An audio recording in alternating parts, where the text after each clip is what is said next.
terhentinya Ka'bah dari haji dan umrah ini bukan kali ini saja.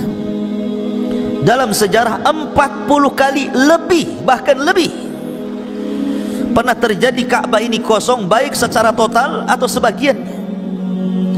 Saya akan sebut sebagian kecilnya.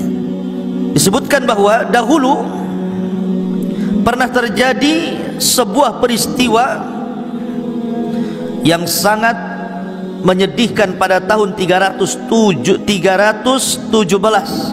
Hijriah.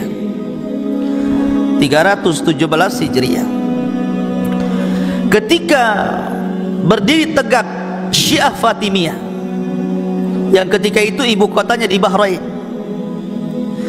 Mereka mengatakan bahwa orang yang melaksanakan haji itu salah satu kesyirikan, karena mereka datang untuk menyembah batu. Karena mereka menyangka bahwa ibadah haji adalah ibadah kesyirikan, menyembah Ka'bah, maka pasukan Syiah Qaramitah yang ketika itu dipimpin oleh Abu Tahir datang dengan pasukan besar dari Bahrain menuju Mekah. Akhirnya kemudian mereka membantai jemaah haji yang sedang haji, bahkan korban yang meninggal dibantai oleh pasukan Qaramitah ini sampai 30.000 jemaah haji mati. Bayangkan, ini bukan jumlah yang sedikit.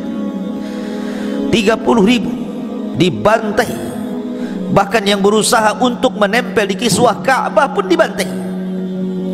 Subhanallah. Mereka tidak dimandikan, mereka tidak dikafankan, mereka tidak disolatkan, bahkan mereka dimasukkan ke sumur Zamzam. Bukan itu saja, Qaramitah mengambil Hajar Aswad, dicungkilnya Hajar Aswad itu, kemudian dikeluarkan dari Ka'bah, kemudian dibawa ke Bahrain. Ada yang mengatakan Hajar Aswad itu baru dikembalikan dari Bahrain ke Mekah itu setelah 20 tahun. Itu pun karena ada wabah yang menimpa kerajaan Qaramitah, karena mereka telah mencuri Hajar Aswad, memindahkan dari Ka'bah sampai ke Bahrain. Ini terjadi pada tahun 317. Lah ketika itu tidak ada haji, tidak ada umrah, orang ketakutan. Ma'asyiral muslimin yang dimuliakan Allah Azza wa Jalla, bahkan ada yang mengatakan bahwa terhentinya haji dan umrah ketika peristiwa itu sampai 10 tahun total tidak ada haji dan umrah sama sekali. Ma'asyiral muslimin yang dimuliakan Allah Subhanahu wa taala, ini tercatat dalam sejarah. Kemudian juga disebutkan, dan ini peristiwa ini juga disebutkan oleh Imam Zahabi, rahimahullahu taala dalam Tarikhul Islam, disebutkan tentang bagaimana kekejian kejahatan Qaramitah yang kemudian akhirnya menghentikan haji secara total. Kemudian yang kedua, ini disebutkan oleh Imam Ibnu Katsir di dalam kitabnya Al-Bidayah wan Nihayah, tepat pada tahun 357. Kalau tadi 317, terulang lagi pada tahun 357, dan itu disebutkan oleh Imam Ibnu Katsir dalam kitabnya Bidayah wan Nihayah. Terjadi Da'ul Masyir. Da'ul Masyir, orang Arab menyebutnya seperti itu, semacam wabah. Semacam wabah juga. Akhirnya mata bihi khalqun katsir, tanpa menyebutkan bilangan saking banyaknya. Ya, wabah ini mematikan khalqun katsir, makhluk yang banyak, manusia yang banyak mati dalam wabah ini. Bahkan unta-unta yang merupakan kendaraan jemaah haji itu semua pada mati kehausan. Akhirnya banyak jemaah haji yang mati di perjalanan dan tidak sampai kecuali sedikit. Itu pun setelah mereka pulang setelah haji, mereka juga mati. Itu terjadi pada tahun 357. Kemudian pada tahun 983 Miladiyah, mungkin bahasa kitanya Masehi, ada yang mengatakan bahwa lam yahuj ahadun minal Iraq, tidak ada satupun orang Irak yang haji. Artinya sebagian negara terhalang haji. disebabkan al-fitan wal khilafat baina khulafa'i Bani Abbas wa khulafa'i Bani Ubaid, karena ketika itu terjadi perang antara Bani Abbas dan juga Bani Ubaid, sehingga orang-orang Irak mereka tidak haji, terhalang. Kemudian juga pada tahun 1213 Hijriah juga terhalang orang-orang untuk berangkat haji. Ya, kenapa? Fi asna'il hamalatil faransiyati, karena memang ada masalah di daerah Persia. Kemudian juga terulang pada tahun 1344 Hijriah. Ini pun terjadi di Mesir, ada masalah besar, kemudian mereka tidak bisa haji. Kemudian juga pada tahun 1253 orang-orang Baghdad, Irak, mereka terhenti juga tidak bisa haji sampai 10 tahun setelah wafatnya Khalifah Muntasir. Khalifah Mustansir. Kemudian pada tahun 1257 Miladiyah, orang-orang Hijaz, kalau sebut Hijaz itu Mekah dan Madinah, juga tidak haji, ya, disebabkan banyak masalah. Kemudian juga terulang di Mekah itu pada tahun 1814, banyak orang yang meninggal dunia, sekitar 8.000 orang meninggal di Hijaz karena taun, sehingga tidak ada orang yang haji. Orang-orang Hijaz tidak ada yang haji. Kenapa? Tersebar wabah taun, sampai yang meninggal itu 8.000 orang.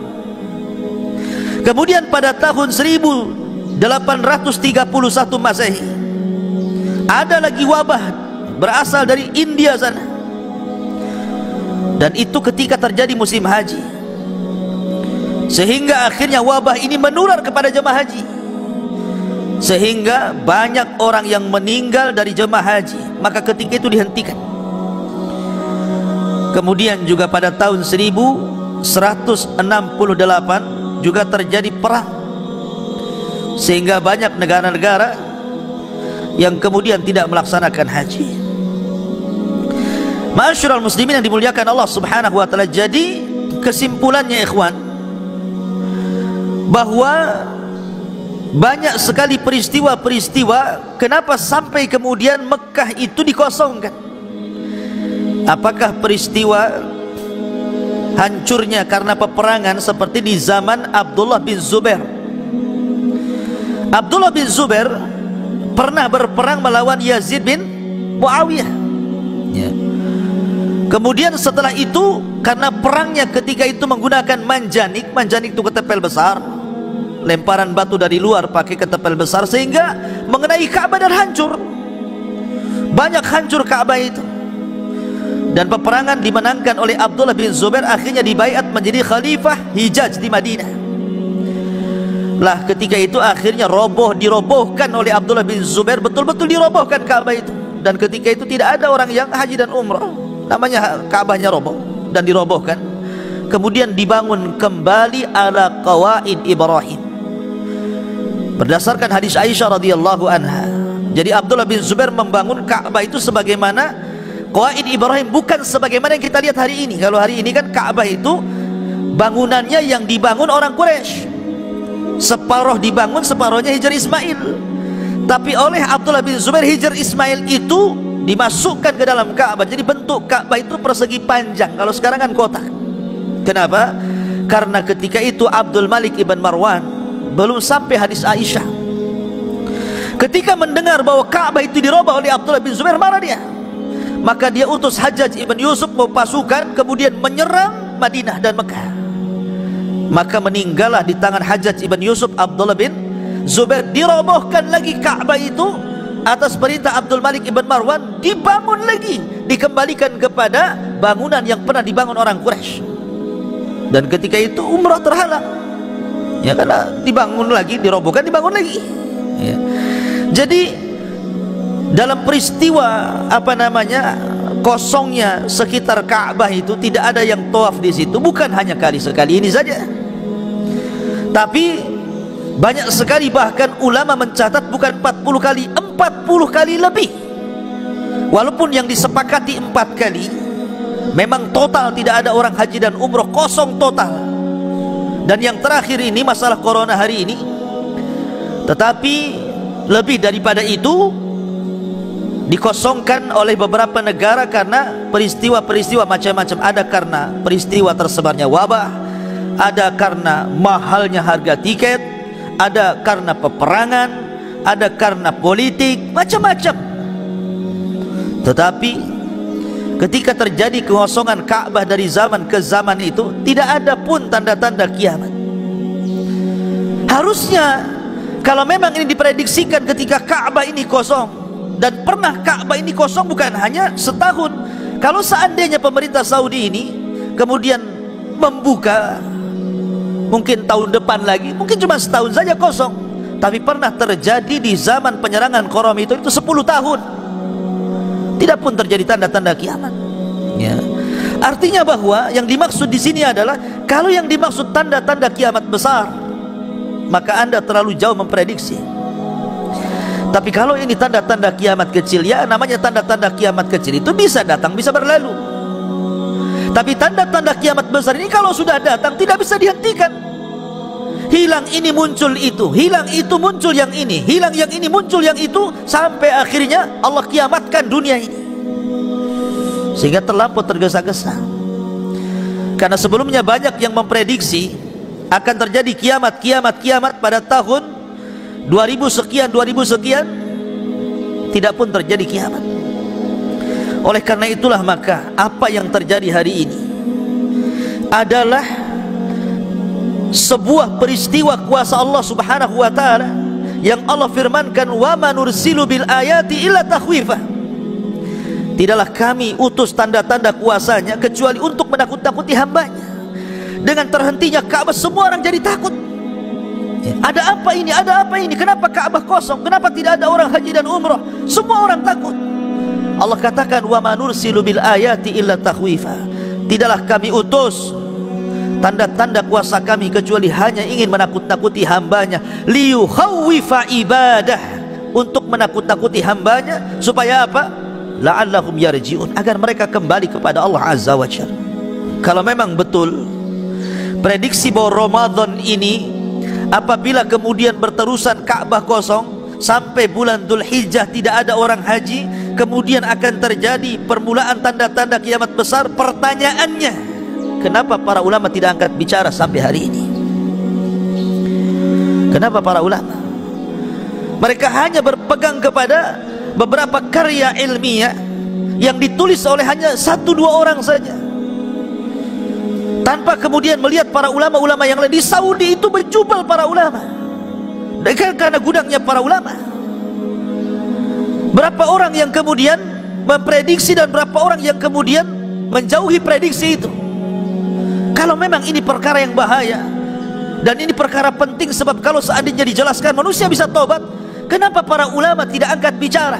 Ya, karena kalau bicara tentang nas-nas tanda-tanda kiamat besar, antum bisa lihat dalam kitab-kitab hadis para ulama ketika mensyarah tentang Kitabul Fitan, kitab fitnah yang akan terjadi akhir zaman, termasuk diantaranya tanda-tanda kiamat besar, sangat singkat dan sangat pendek. Beda dengan bicara fikih, bab solat, bab puasa, bab haji, bab toharoh, para ulama terbentang lebar, khilaf semua dijelaskan. Bagaimana menurut madhab Maliki, Syafi'i, Hambali, kemudian Hanafi, bagaimana istidlal mereka, bagaimana perang dalil mereka, bagaimana tarjihnya, ulama sebutkan itu dalam kitab-kitab mereka. Tapi ketika mereka lewat pada nas-nas tentang tanda-tanda kiamat besar yang merupakan Kitabul Fitan, mereka tidak menjelaskan sedetil itu. Mereka hanya memberikan keterangan yang sangat singkat. Kenapa? Karena ini perkara gaib. Perkara gaib ini tidak bisa diprediksi. Semua kembali kepada Allah Subhanahu wa ta'ala. Tolong jangan kemudian mencocok-cocokkan logika seolah-olah kemudian hadis ini akan terjadi tahun ini, hadis ini akan terjadi tahun itu. Kehancuran ini akan terjadi tahun ini. Ini perkara gaib. Wa ma ya'lamu ilmuha illallah. Tidak ada yang tahu pengetahuan tentang gaib kecuali Allah Subhanahu wa ta'ala.